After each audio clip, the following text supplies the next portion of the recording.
تكون مع الساجدين قال لم أكن لأسجد لبشر خلقته من صلصال من حمأ مسنون قال فاخرج منها فإنك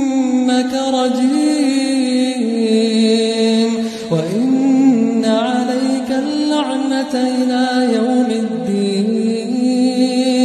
قال رب فأنظرني إلى يوم يبعثون قال فإنك من